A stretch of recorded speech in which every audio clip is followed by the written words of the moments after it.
wabarakatuh. Perkenalkan, nama saya Siti Lelia, dosen program studi Pendidikan Agama Islam, Fakultas Ilmu Tarbiyah dan Keguruan, Universitas Sains Al-Quran, Jawa Tengah di Wonosobo. Pada semester ini, saya mengajar mata kuliah Ulumul Quran. Mata kuliah ini merupakan mata kuliah wajib yang harus diambil oleh semua mahasiswa. Karena memang mata kuliah ini merupakan mata kuliah wajib dan tidak hanya Fakultas Ilmu Tarbiyah dan Keguruan saja, melainkan di Universitas Sains Al-Quran ini hampir semua fakultas menjadikan mata kuliah Ulumul Quran sebagai mata kuliah wajib yang mana merupakan mata kuliah ikon daripada Universitas Sains Al-Quran ini. Adapun mata kuliah ini mengajarkan tentang ilmu-ilmu yang berhubungan dengan Al-Quran. Entah itu pengertiannya berawal dari apa itu pengertian Ulumul Quran, kemudian urgensi belajar Ulumul Quran, dan juga manfaat daripada mempelajari Ulumul Quran ini. Adapun mata kuliah Ulumul Quran ini merupakan mata kuliah yang mana di dalamnya akan diterangkan tentang ilmu-ilmu ke-Al-Quranan agar mahasiswa lebih paham pengetahuannya tentang Ulumul Quran. Mata kuliah ini sangat penting karena materi harus menjadi dasar bagi seluruh aktivitas mahasiswa sebagai calon intelektual muslim. Pada mata kuliah ini digambarkan tentang hakikat Al-Quran, kemudian bagaimana tahapan turunnya Al-Quran kepada Nabi Muhammad SAW, adanya ayat-ayat Makkiyah dan Madaniyah, kemudian asbabun nuzul, sebab-sebab turunnya Al-Quran, dan juga i'jazul Quran ataupun kemukjizatan Al-Quran, ataupun mengapa Al-Quran dijadikan sebagai mukjizat ataupun i'jazul Quran, kemukjizatan Al-Quran. Adapun capaian pembelajaran mahasiswa daripada mata kuliah ini, maka mahasiswa diharapkan menjadi mahasiswa yang menjadi insan bertakwa kepada Tuhan Yang Maha Esa dan mampu menunjukkan sikap religius. Yang kedua, mahasiswa diharapkan menjunjung tinggi nilai kemanusiaan dalam menjalankan tugas berdasarkan agama, moral, dan etika. Yang ketiga, mahasiswa diharapkan mampu berkontribusi dalam peningkatan mutu kehidupan masyarakat, berbangsa, bernegara, dan beragama. Kemudian, mahasiswa juga diharapkan untuk mempunyai wawasan tentang teori, konsep, dan prinsip-prinsip dalam Al-Quran untuk memahami dan mendalami kandungan Al-Quran serta menafsirkannya. Adapun materi kuliah dalam Ulumul Quran ini, yang pertama, pengantar kuliah, kemudian dilanjut dengan pengertian Ulumul Quran, kemudian materi yang kedua adalah asbabun nuzul. Asbabun nuzul yaitu pengertian asbabun nuzul, yaitu sebab-sebab turunnya Al-Quran, kemudian pedoman mengetahui asbabun nuzul, urgensi mengetahui asbabun nuzul, serta faidah, apa itu manfaat mengetahui asbabun nuzul. Materi yang ketiga adalah Makkiyah dan Madaniyah, yaitu dalam materi ini dijelaskan tentang pengertian ayat Makkiyah dan Madaniyah, apa itu ayat Makkiyah, apa itu ayat Madaniyah, bagaimana cara mengetahui ayat Makkiyah dan Madaniyah, kemudian perbedaan daripada ayat Makkiyah dan Madaniyah, ciri-cirinya, dan juga faidah ataupun manfaat mempelajari ayat Makkiyah maupun Madaniyah.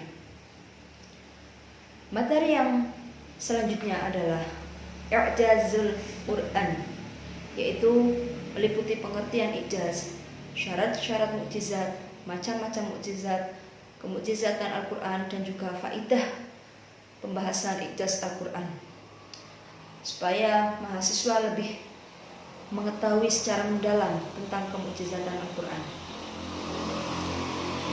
Materi yang kelima tentang nasikh dan mansukh. Adapun nasikh dan mansukh nanti akan dijelaskan tentang pengertian nasikh dan mansukh, apa itu nasikh dan juga mansukh, syarat nasakh, ruang lingkup nasakh, macam-macam nasikh dan mansukh, hikmah adanya nasikh dan mansukh, serta ayat-ayat nasikh dan mansukh. Kemudian materi yang adalah muhkam dan mutasyabih. Dalam materi muhkam dan mutasyabih dijelaskan pengertian muhkam dan mutasyabih, macam-macam ayat mutasyabih, hikmah ayat-ayat muhkamat dan mutasyabihat. Materi yang ketujuh yaitu munasabah Al-Quran. Munasabah Al-Quran, di dalam materi ini nanti akan dijelaskan tentang pengertian munasabah, macam-macam munasabah Al-Quran, metode penelitian munasabah ayat dan juga faedah ilmu munasabah. Materi ke-8, aqsamul Quran. Pengertian aqsamul Quran itu apa? Kemudian unsur-unsur qasam dan juga macam-macam qasam, karena macam-macam qasam itu tidak hanya satu, tetapi nanti ada beberapa dan akan dijelaskan dalam materi aqsamul Quran, hikmah qasam dan juga manfaat daripada mempelajari ini. Materi yang ke-9, fawatih suwar atau fawatihul suwar. Fawatihul suwar, di dalamnya nanti akan dijelaskan tentang pengertian fawatihul suwar, macam-macam fawatihul suwar serta hikmah fawatihul suwar. Materi yang ke-10 adalah qasas Al-Quran. Pengertian qasas Al-Quran, macam-macam qasas Al-Quran, tujuan-tujuan qasas Al-Quran, hikmah qasas Al-Quran. Materi yang ke-11, pembagian tafsir ditinjau dari segi bentuknya, seperti tafsir biriwayah, tafsir bidiroyah, apa itu tafsir biriwayah dan juga apa itu tafsir bidiroyah. Materi yang ke-12 adalah pembagian tafsir dari segi metodenya.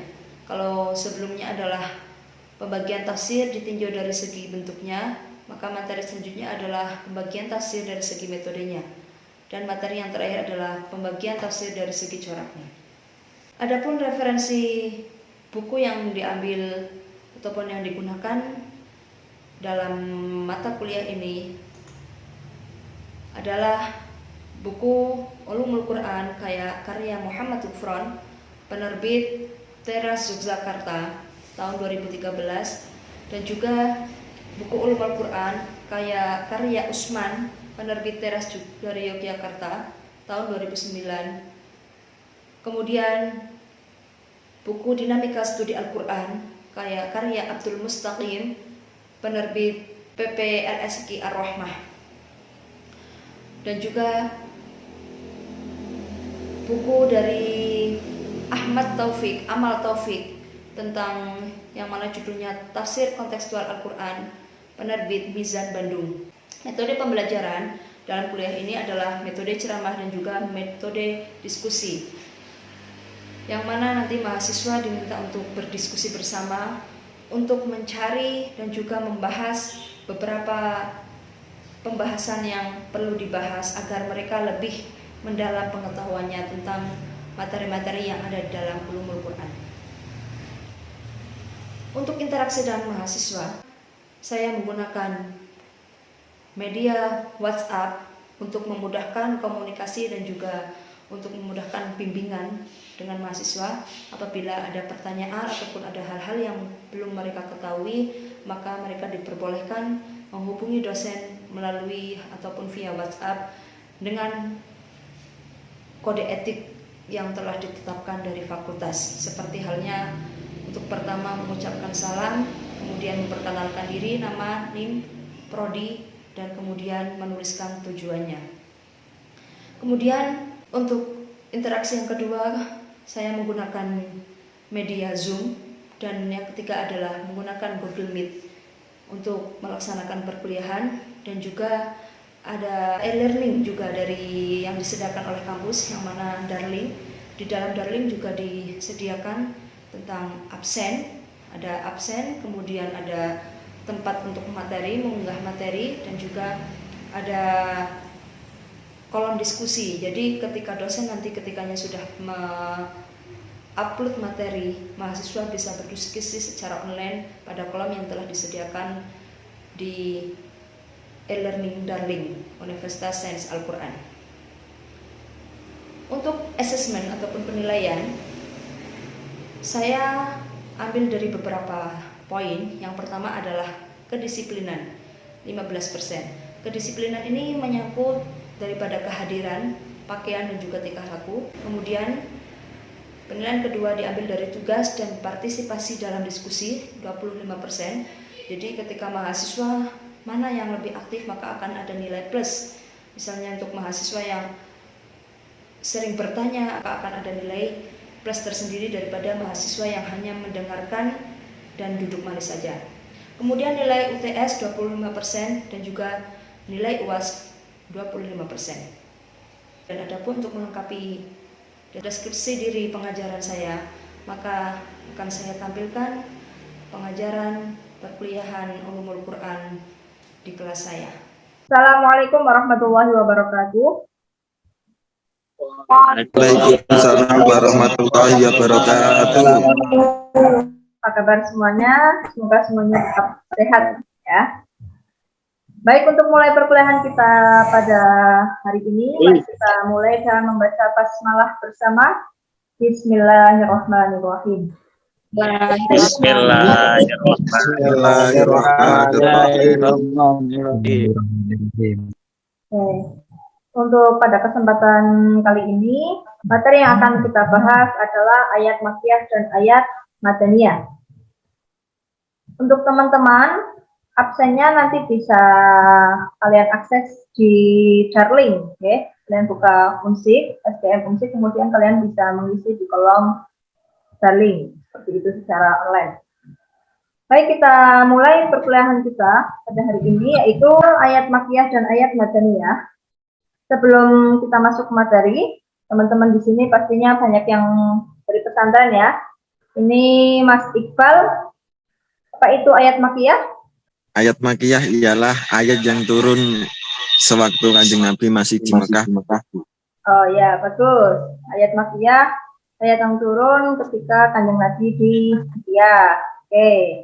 Ada jawaban lain yang ingin menjawab dari Putri Anggita ataupun dari teman-teman lainnya? Ayat yang turun sebelum Nabi hijrah ke Madinah, Bu. Oke, kita pintar-pintar ya, ayat yang turun sebelum Nabi hijrah di Madinah, artinya ketika Nabi masih di Mekah ya. Oke, bagus. Ya. Kemudian untuk ayat madaniyah, silakan Mas Muhammad Anik.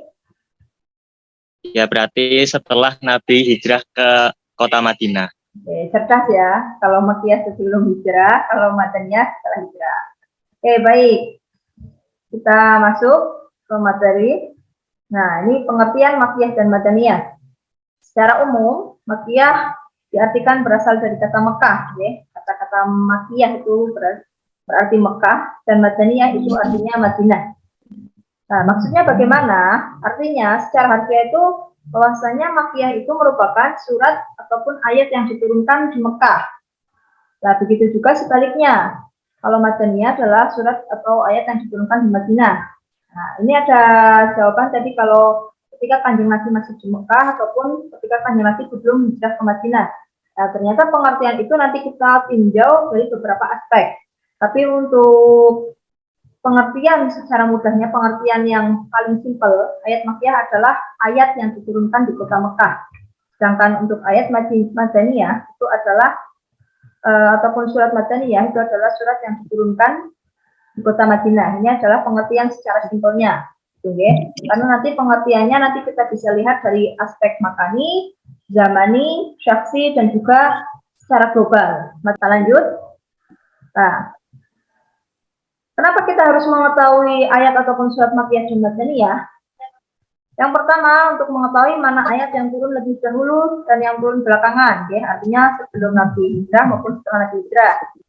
Yang kedua, untuk menentukan ayat nasikh dan mansukh, mengetahui sejarah syariat, dan menanamkan keyakinan kepada umat dari sudut sejarah mengenai keabsahan Al-Quran, bahwa ia datang dari Tuhan Allah Subhanahu wa Ta'ala. Artinya kita mengetahui bahwasanya kalau Quran itu kemurniannya itu terjaga seperti itu, dan juga Al-Quran merupakan satu-satunya kitab suci yang kemurniannya masih terjaga dari dulu sampai sekarang, okay?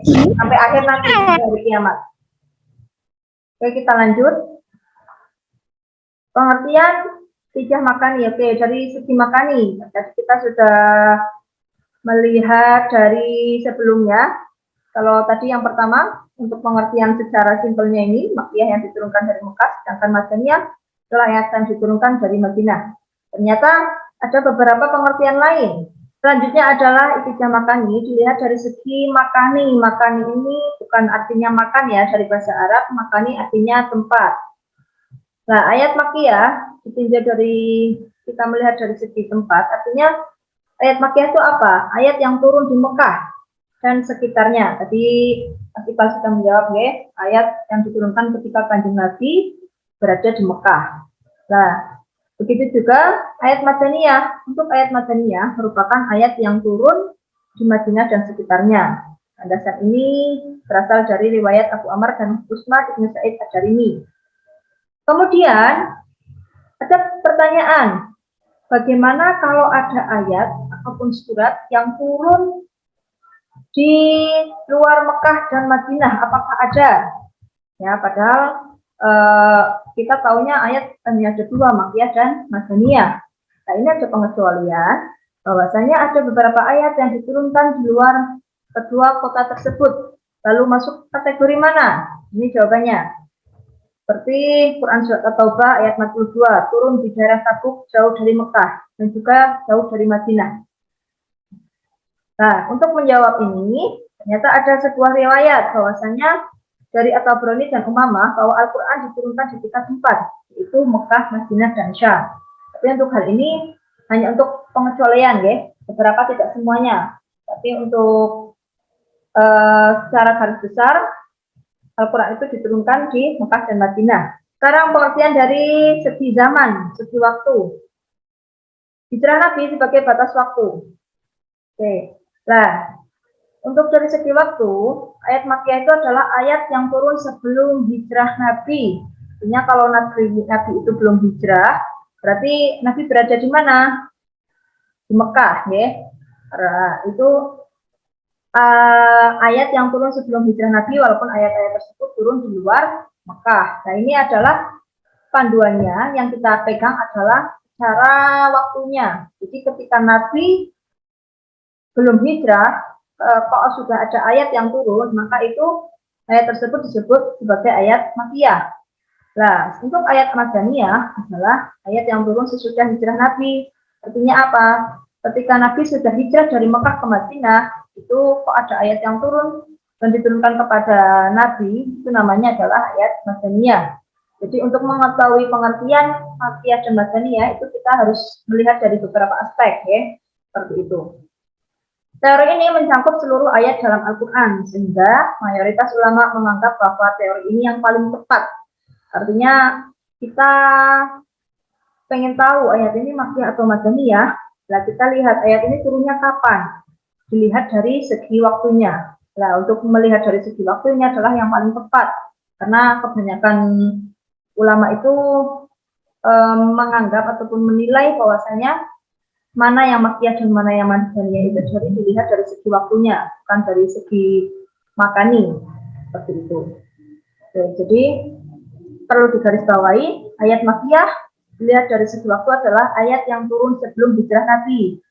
Untuk ayat Madaniyah, ayat yang turun sesudah hijrah Nabi. Untuk pengertian ayat Makkiyah selanjutnya, dilihat dari keadaannya, ayat Makkiyah itu apa? Ayat yang berisi panggilan untuk penduduk Makkah. Artinya, ayat Makkiyah ini biasanya di dalamnya itu mengandung ataupun berisi tentang panggilan-panggilan untuk penduduk Mekah. Nah, ciri-cirinya gimana? Kalau panggilan untuk penduduk Mekah itu gimana? Dengan menggunakan kalimat ya ayyuhan nas, ya ayyuhan nas, ittaqu rabbakum, atau ya ayyuhal kafirun, dan juga ada ya bani Adam. Artinya apa?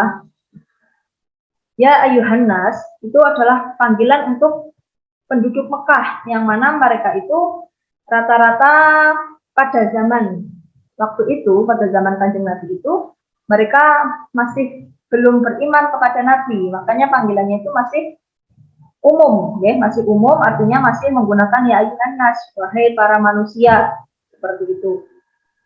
Jadi manusia seperti apa? Ya semuanya kepanggil. Nah, kemudian ada juga panggilan memakai bahasa ya ayyuhal kafirun. Kalau ini lebih spesifik nih, artinya memanggil penduduk Mekah tapi dengan panggilan ya ayyuhal kafirun. Kenapa? Karena pada waktu itu masyarakat Mekah itu masih kafir, masih belum mengimani dengan kenabiannya Nabi Muhammad SAW.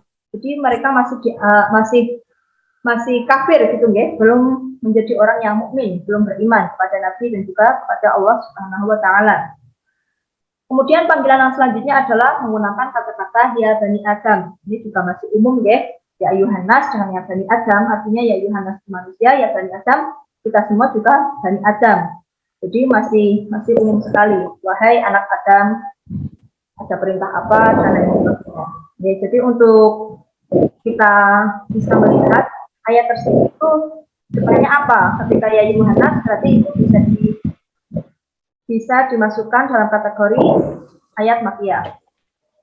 Ini mohon maaf untuk yang masih belum di-unmute, agar bisa di-unmute ya, biar tidak mengganggu lainnya.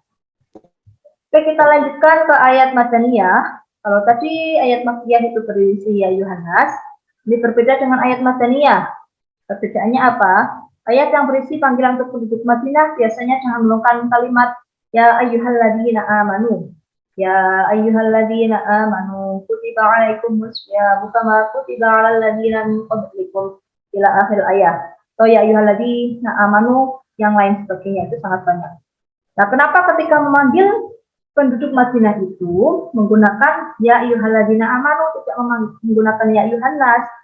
Karena penduduk di Madinah pada saat itu mereka lebih manut kepada Nabi dan keadaannya mereka sudah beriman, mengimani Kanjeng Nabi, mengimani hanya Allah Subhanahu wa taala, berbeda dengan penduduk kota Mekah.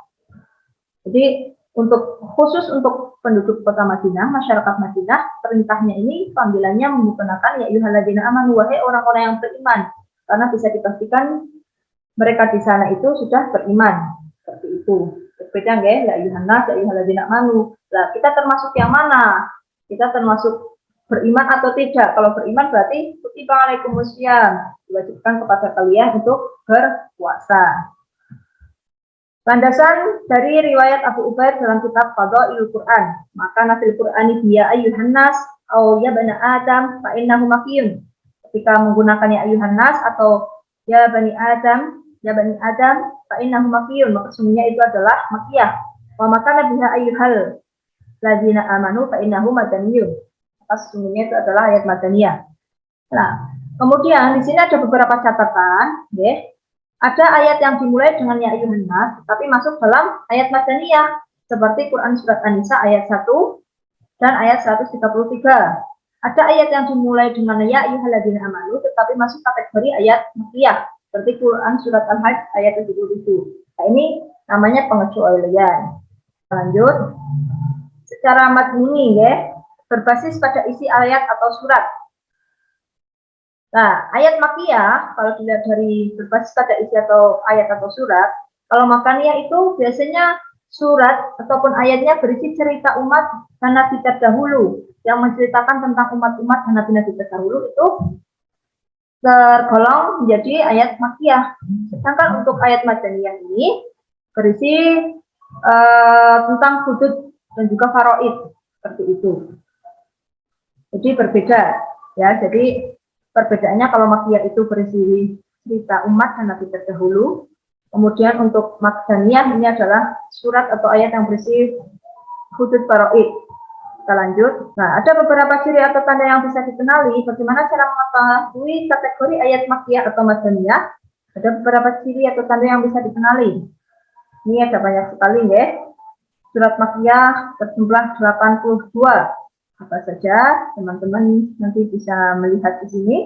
Surat Al-An'am, Yunus, Hud, Yusuf, Ibrahim, Al-Hujar, An-Nahl, Al-Isra, Al-Kahfi, Maryam, Toha, Al-Anbiya, dan lain sebagainya. Adapun untuk madaniyah berjumlah 20. Ali Imran, An-Nisa, Al-Maidah, Al-Anfal, At-Taubah, An-Nur, Al-Ahzab, Muhammad, Al-Fat, Al-Hujurat, Al-Hadid, Al-Mujadalah, Al-Hasyr, Al-Mumtahanah, Al-Jumu'ah, Al-Munafiqun, At-Talaq, sampai Yang terakhir Al-Ikhlas, Falak, An-Nas, itu madaniyah. Nah, ciri umumnya apa? Penentuan makiyah dan madaniyah adalah berkaitan dengan persoalan historis, sehingga untuk mengetahuinya harus melalui jalur periwayatan. Ciri umumnya ada kata kala, ada 33 kali di Al-Quran, terdapat ayat sajdah juga. Oke, untuk ayat makiyah dan madaniyah bisa dipahami sampai di sini. Ada beberapa peninjauan aspek ya, secara zamani, makani, dan juga madmuni, syakhsi juga. Untuk teman-teman, di sini ada pertanyaan sebelum saya kasih tugas ke kalian. Ini ada tugas untuk teman-teman mahasiswa di sini. Tuliskan 3 ayat makiyah dan 3 ayat madaniyah.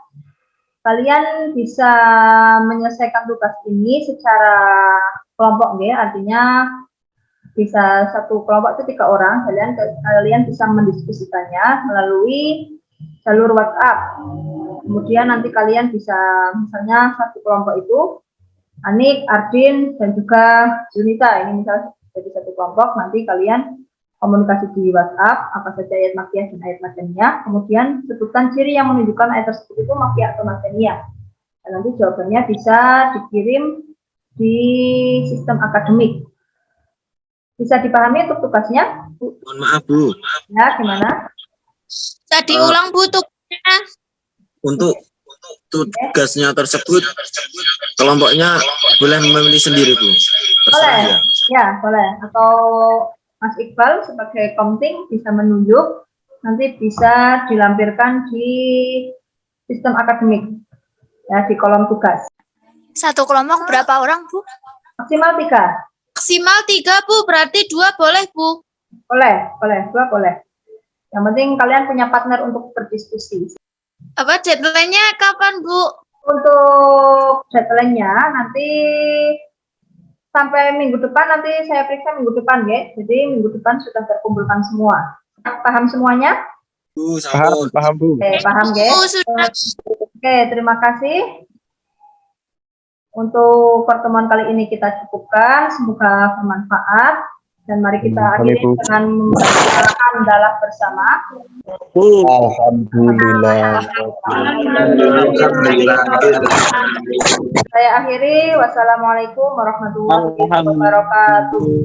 Alhamdulillah.